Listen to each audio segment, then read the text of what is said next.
Madam నమస్తే. సలామండి. Madam ఇప్పుడు ఏదైతే ఈ తెలంగాణ గవర్నమెంట్ మేము డెవలప్మెంట్ చేస్తున్నాము, ట్రాఫిక్ను తగ్గిస్తామని చెప్పి ఈ కేబీఆర్ పార్క్ చుట్టూతా ఒక 7 ఫ్లైఓవర్స్ 7 అండర్ పాస్లు నిర్మించడానికైతే పనులు కూడా చేపట్టింది. దీనిపైన మీరు పర్యావరణ ప్రేమికులు ఏదైతే కేబీఆర్ పార్క్ చుట్టూ ఈ చెట్లను తీసివేయడం వల్ల ఇప్పటికీ హైదరాబాద్ ఎక్కువ ఎండలతో నష్టపోతుంది, ఇంకా ఎండలు పెరిగి ఇంకా ఇబ్బందిగానే పడేటువంటి పరిస్థితి అని చెప్పి మీరు ప్రొటెస్ట్ చేస్తూ వస్తున్నారు యాజ్ ఏ లీగల్గా. దీని గురించి అసలు మీరు ఎటువంటి ఇబ్బందులు పడ్డారు, మిమ్మల్ని ఏ రకంగా ఎటువంటి ఇబ్బందులకు గురి చేసిన గవర్నమెంట్, అసలు మీరు ఎందుకు ఈ ప్రొటెస్ట్ చేస్తున్నారు మీ మాటలు? చూడండి, ఎందుకు చేస్తున్నాము అంటే ఎందుకంటే ఇది తీస్తే ఈ గ్రీన్ కవర్, ఈ చెట్లు అంటే ఒక గ్రీన్ కవర్ అనుకుందాము, ఆ గ్రీన్ కవర్ మనం తగ్గిస్తే ఏమవుతుందంటే ఇమీడియట్గా టెంపరేచర్ స్పైక్ అవుతుంది. అది ఊరికి అలా ఇలా కాదు, స్పైక్ అవ్వడమే ఇంకా. సో తర్వాత రెండోది అది ప్రజలకి డైరెక్ట్ ఇంపాక్ట్ అవుతుంది. రెండోది అట్లాగే టెంపరేచర్ స్పైక్ అయ్యేది వాటర్ స్పేస్ తగ్గిస్తే. సో మనం గమనించాల్సింది ఏంటంటే ఒక పాలసీ పరంగా కూడా ఏదైనా మనం ప్రాజెక్ట్ తీసుకొస్తే ఫస్ట్ ఆఫ్ ఆల్ ఆ ప్రాజెక్ట్తో ఉన్న పర్యావరణం మెరుగవుతుందా ఇంకా తక్కువవుతుందా? ఎందుకంటే ప్రజల కోసం అంటున్నారు కదా, మరి ఆ వాతావరణం కూడా అది ఫస్ట్ కదా కావాల్సింది. ఫ్లైఓవర్ అన్నది తర్వాత. మన కార్ కోసం ఫ్లైఓవర్ లేకపోయినా మనం ఎట్లా అయినా ఇంకొక చోటికి వెళ్ళగలం, కానీ మన జీవితమే పోతుంది పర్యావరణం లేకపోతే. మనం ఎక్కడికి వెళ్తాం ఇప్పుడు జీవితమే లేకపోతే? సో బేసిక్ అంటారు, అందుకనే పర్యావరణం అన్నది బేసిక్. ఆ బేసిక్కే ముప్పు వచ్చినప్పుడు వాటర్ స్పేస్ తగ్గించి, గ్రీన్ స్పేస్ తగ్గించి, ఆ టెంపరేచర్ స్పైక్ చేస్తుంటే తర్వాత construction pollution, heat, transport pollution, ఈ 2 తగ్గాల. ఈ 4 మనకు ఒక స్టాండర్డ్గా పెట్టుకొని ఒక సస్టైనబుల్గా పెట్టుకుంటేనే మనిషి ప్రాణంతో సరిగ్గా ఉంటాడు. లేకపోతే అందరు ఇదిగో వీళ్ళు హాస్పిటల్ కడుతున్నారు, నేను ఆ టీమ్స్ కడుతున్నా కదా, ఇంకా మేము ఆ టీమ్స్లో వెళ్ళి పడుకోవాలి లేకపోతే మనం అందరం. సో కాబట్టి ఈ పని అనేది మనకు ఉండాల్సిన బాధ్యత ఉంది. తర్వాత అబద్ధపు పర్మిషన్లు ఎందుకు ఇస్తున్నారు? అబద్ధపు పర్మిషన్లు వాల్టా కింద మాకు పర్మిషన్లు ఉన్నాయి చెట్టు కొట్టడానికి, ఇవన్నీ ఎందుకు చెప్తున్నారు? మీకు లేవు పర్మిషన్స్. నేను వెళ్ళి వాల్టా యాక్ట్ చూపించి కలెక్టర్తో మాట్లాడి చెప్పిన వాల్టా యాక్ట్ వాడుతున్నారు, పర్మిషన్స్ లేవు అని ఆమె చెప్పి లెటర్ ఇచ్చి మరీ వచ్చిన ఫాలోఅప్ చేస్తున్నా ఆమెతో. అయినా వీళ్ళు ఇక్కడ ఆపట్లేదు. అర్ధరాత్రి వెళ్ళి అపరాత్రి వెళ్ళి కొట్టేది ఏంది అవసరం మనకి? What is that necessity for us? మీరు ప్రజల కోసమే అంటున్నప్పుడు అక్కడ ఫస్ట్ ఆఫ్ ఆల్ పని చేస్తున్న చోట పబ్లిక్ పీడబ్ల్యూటీ బోర్డు ఉండాలా, project cost, project start date, project end date, project agency, ఇవన్నీ ఉండాలి అక్కడ. ఆ బోర్డు మీ ఎవరికైనా కనిపించిందా అక్కడ? మరి ప్రజల కోసం అంటుంటే ఆ బోర్డు ఎందుకు లేదు? ఎందుకు డ్యూ ప్రొసీజర్ ప్రతి చోట మీరు దాన్ని డ్యూ ప్రొసీజర్ని ఓవర్రైడ్ చేస్తున్నారు అన్నది చాలా ఇంపార్టెంట్. ఎప్పుడైనా కోర్టులు దాని మీదనే వాళ్ళు వస్తారు, ఏంటంటే డ్యూ ప్రొసీజర్ ఉండాలి అని చెప్పేసి. సో ఇక్కడ న్యాయస్థానాలకి ప్రజలకి అందరికీ మభ్యపెట్టి లేని పర్మిషన్లు వాల్టా పర్మిషన్లు ఉన్నాయని చెప్పడము. అది కాకుండా పాత ఎస్ఆర్డిపి ప్రాజెక్ట్ అని చెప్తున్నారు. ఎస్ఆర్డిపి కాదు, ఇది ఇప్పుడు హై సిటీ. కానీ సుప్రీంకోర్టు కూడా నేనేమన్నది ఎస్ఆర్డిపి అని చెప్పింది. కానీ వీళ్ళు ఇక్కడ చేస్తున్న ప్రాజెక్ట్ ఏంటి? High city project. ఏంది అవసరం ఏంది అట్లా చెప్పుకునేది ఏంది? ఎందుకు చేసిందో నేను చెప్తా. ఎందుకు అంటే ఇప్పుడు హై సిటీ అనగానే మళ్ళీ కొత్త పర్మిషన్లు తీసుకోవాల్సి వస్తుంది. కొత్త పర్మిషన్ అంటే మళ్ళీ మేము చెప్పేస్తాం కదా ఈఏజీ అనే లేదు దీనికి అని చెప్పేసి, చెట్లు కొట్టలేరు అక్కడ ప్రాజెక్ట్స్. ఇంకా అక్కడ ఏదైతే రిపోర్ట్ అని చెప్తున్నానో నేను, పర్ పర్సన్కి ఇన్ని చెట్లు ఉండాలి అన్న రేషియో సైంటిఫిక్గా ఉంది. అది పాటిస్తున్నారా లేదా? అలాగే ఆ పబ్లిక్, ఆ రోడ్డు, ఆ ఫ్లైఓవర్ యూటిలిటీ, ఒక కారు 40 స్క్వేర్ ఫీట్ ఆక్యుపై చేసి ఒక మనిషి 2 మనుషులు, దాని వెనకాల ఉన్న పబ్లిక్ ట్రాన్స్పోర్ట్ అయిన బస్సు అదే డబుల్ స్పేస్, కానీ అందులో 30-40 మంది ఉంటున్నారు. ఇవన్నీ స్టడీస్ చేసి అక్కడ వాతావరణం, ప్రజల అభిప్రాయం, ఎక్స్పర్ట్ అభిప్రాయం ఇవన్నీ తీసుకుంటే ఆ ఫ్లైఓవర్కి అండర్ పాస్కి ఒక పెద్ద ఇంటూ వస్తుంది. అందుకని చెప్పి నేను చేయను అంటే కుదరదు కదా. ఇది ప్రజాప్రభుత్వం. నేను ఒకటే చెప్తున్నాను, మా ప్రభుత్వము తప్పకుండా యాక్టివిస్టులు అందరినీ పిలిచి అడిగే అవసరం ఎంతైనా ఉంది. ఎక్స్పర్టైజ్ని వేయాలా, ప్రస్తుతం ఉన్న పనులన్నింటినీ ఆపాలా, ఆ పని చేయాలా. నెక్స్ట్ ఏంటంటే వీళ్ళు ఏదైతే మీరు 2000 చెట్లు ఆ యాక్చువల్ అప్రూవల్ చూస్తే ఇంకా చాలా ఉన్నాయి. 4000 చెట్లు దాకా వేరే వేరే చోట్ల కూడా చెట్లు పోతున్నాయి హైదరాబాద్ నుంచి. అన్నిటికీ పర్మిషన్లు ఇచ్చారు వాళ్ళు, దొంగ పర్మిషన్లు అన్నీ.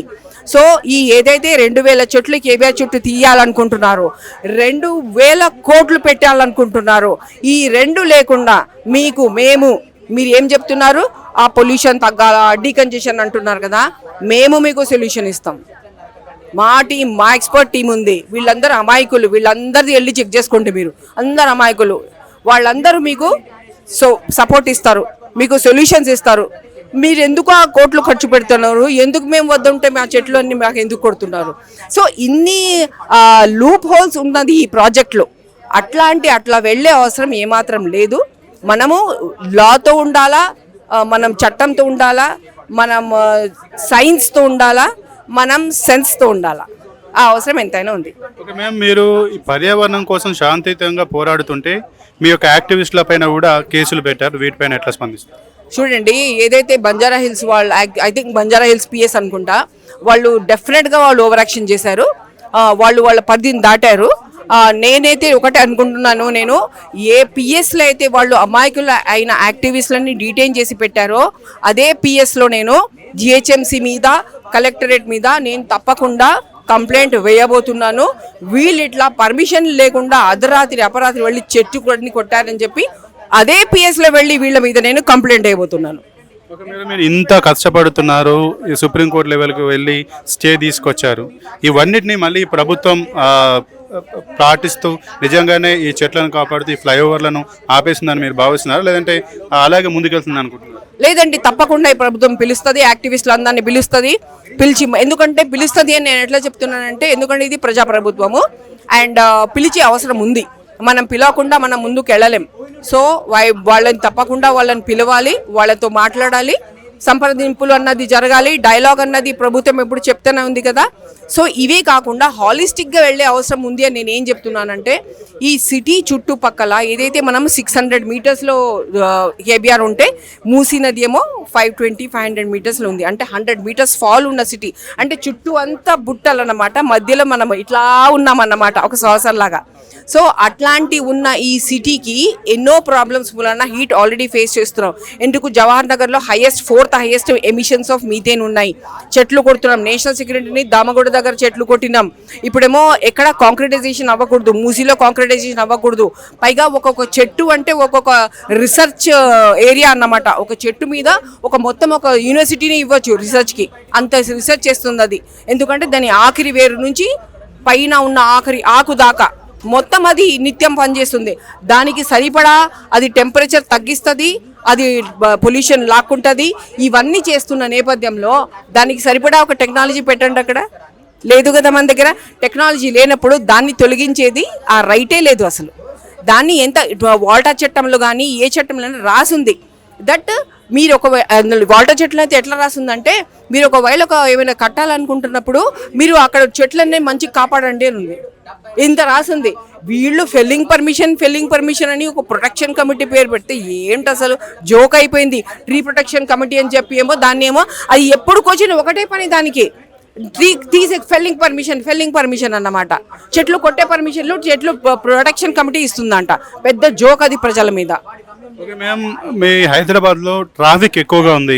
ఈ ట్రాఫిక్ సమస్యను తీర్చడానికే మేము ఇవి వేస్తూ ఉన్నాము. కానీ ఈ యొక్క సిటీ ప్రజలుగా ఉండి మీరు దీన్ని అబ్జెక్ట్ చేస్తారు. నిజమే, కొన్ని చెట్లు అయితే పోతూ ఉన్నాయి, కొంచెం పర్యావరణానికి నష్టం అయితే జరుగుతుంది. కానీ దీనివల్ల పొల్యూషన్ తగ్గి అలాగే ఈ యొక్క హైదరాబాద్ ప్రజల యొక్క సమయం కూడా తగ్గేటటువంటి అవకాశం ఉందని చెప్పి గవర్నమెంట్ చెప్తుంది. దీనిపైన ఎట్లా చూడండి, అవన్నీ 20 ఇయర్స్ ఉన్నాయి ప్లాన్స్. అవన్నీ 20 కంటే ఎక్కువ కూడా ఉండొచ్చు, తక్కువ ఉండొచ్చు. మరి ఆ ప్లాన్స్ అన్నీ ఇప్పుడే నేను మీకు డిస్క్రైబ్ చేసి చెప్పినట్టు సైన్స్ ప్రకారము 24/7 అది పొల్యూషన్ లాక్కునే పనులు చేస్తుంది, టెంపరేచర్ రెగ్యులేట్ చేసే పనులు చేస్తూ ఉంది. ఆ వర్షం వస్తే భూగర్భ జలాల్లో స్టెబిలైజ్ చేస్తుంది, ల్యాండ్ని స్టెబిలైజ్ చేస్తుంది, సీస్మిక్ రాకుండా, అటాక్స్ రాకుండా ఇవి హిల్ లాక్స్ అవన్నీ కాపాడతాయమని ఇట్లాంటివన్నీ చేస్తున్నా. అది మనకి పనికి రానిదా? ఈ ఫ్లైఓవర్ పనికి వచ్చేదా? అసలు ఈ కంపారిజన్ ఏమైనా ఉందా అసలు? అదొక లైఫ్, దానికి లైఫ్ ఉందన్నమాట. ఇది ప్రాణంతో ఉన్నది. ఒక ఫ్లైఓవర్ ప్రాణం లేనిది. అది ప్రాణం ఉండి 24/7 అది పనిచేస్తూ ఉంది మన కోసం, మన సేవలో ఉంది. దానికి ఫ్లైఓవర్కి అసలు పొంతే లేదు. ఆ ఫ్లైఓవర్ని మనం ఏదేదో చెప్పి కారణాలు చెప్పి తీసుకొస్తున్నాం, నేను కాదనట్లేదు. కానీ మనము ఆల్టర్నేటివ్స్ ప్రతి ప్రాజెక్ట్లో రూల్ ప్రకారం ఏంటి తెలుసా, ఆల్టర్నేటివ్స్ అడుగుతారు వాళ్ళు. ఆల్టర్నేటివ్స్ ఏం చూసినాం మనం, అది ఇంపార్టెంట్ కదా. ఏంటి ఆల్టర్నేటివ్స్, ఏ ఆల్టర్నేటివ్స్ నుంచి మనం ఇది తీసుకొచ్చినాము, ఈ ఆల్టర్నేటివ్స్ ఇది అవుతుందని, అది ఇంపార్టెంట్ మనకి. ఏం ఆల్టర్నేటివ్ స్టడీ రిపోర్ట్ లేదు, ఈ ట్రీ గురించి స్టడీ రిపోర్ట్ లేదు. ట్రీ పాపులేషన్ సెన్సస్ తీయాలా, తీసినారా మీరు? పర్సన్కి ప్రతి పర్సన్కి ఇన్ని చెట్లు ఉండాలన్న ఆ రేషియో తీసినారా మీరు? మనం ఉన్నామా ఆ రేషియోలో? మనం లేము కదా. అట్లాగే వెహికల్ పాపులేషన్ సెన్సెస్ తీసినారా? ఆ వెహికల్కి ఏంటి, ఈ రోడ్లు ఎన్ని కిలోమీటర్లు ఉన్నాయి, అన్ని కిలోమీటర్ల ప్రకారం అన్ని కిలోమీటర్ల ఫుట్పాత్ ఉందా లేదా? ఇది వెహికల్ పొల్యూషన్ తగ్గాలంటే డెఫినెట్గా వెహికల్స్ తగ్గాలంటే డెఫినెట్గా ఫుట్పాత్ పెరగాల. నాన్ మోటరైజ్ వెహికల్స్ కోసం దారి ఉండాలా. ఇవన్నీ ఉన్నాయా మనకి? అసలు రిక్షా అంటే ఆ మామూలు రిక్షా ఉండే తొక్కుకునే రిక్షా, అది ఎందుకు తీసిండ్రు? తర్వాత గుర్రపు బగ్గి ఎందుకు ఉండకూడదు? మైసూరులో ఉంది కదా, నేను ఎక్కినా. మైసూరు జూకి వెళ్ళినప్పుడు నేను బగ్గి ఎక్కినా. అట్లా కొన్ని రోడ్ల మీద అది ఎందుకు తీసుకురాకూడదు? నాన్ మోటరైజ్ వెహికల్స్ ఇవన్నీ వేరే రకమైన ఎంప్లాయ్మెంట్ వేరే రకమైన వస్తాయి. అప్పుడు ఈ ఫ్లైఓవర్స్ లేదు, ఏమీ అక్కడ ఉండదు మనకి. పైగా హాలిస్టిక్గా ఆలోచించేది ఏంటంటే పాలసీ పరంగా ఎట్లా ఉండాలంటే దరిదాపుల్లో ప్రతిదీ మనకి అవైలబుల్ ఉండాలా. అందరికీ ఒక చోట ఎక్కడో అన్ప్లాన్డ్గా ఏదో ఇచ్చేసి ఇక్కడ అందరు అక్కడికి పోతారు కాబట్టి మేము మెట్రో పెడతాం, కాబట్టి మేము ఫ్లైఓవర్స్ ఇస్తాము అంటే అక్కడ ఇంటెన్షన్ కూడా సరిగ్గా లేదు. ఈ ఐఏఎస్లు, ఐఎఫ్ఎస్లు, ఐఆర్ఎస్లు వీళ్ళందరూ సరిగ్గా వాళ్ళు సరైన గైడెన్స్ ఇచ్చే అవసరం ఎంతైనా ఉంది. వాళ్ళు సరైన గైడెన్స్ ఇవ్వట్లేదని నేను గట్టిగా నమ్ముతున్నాను.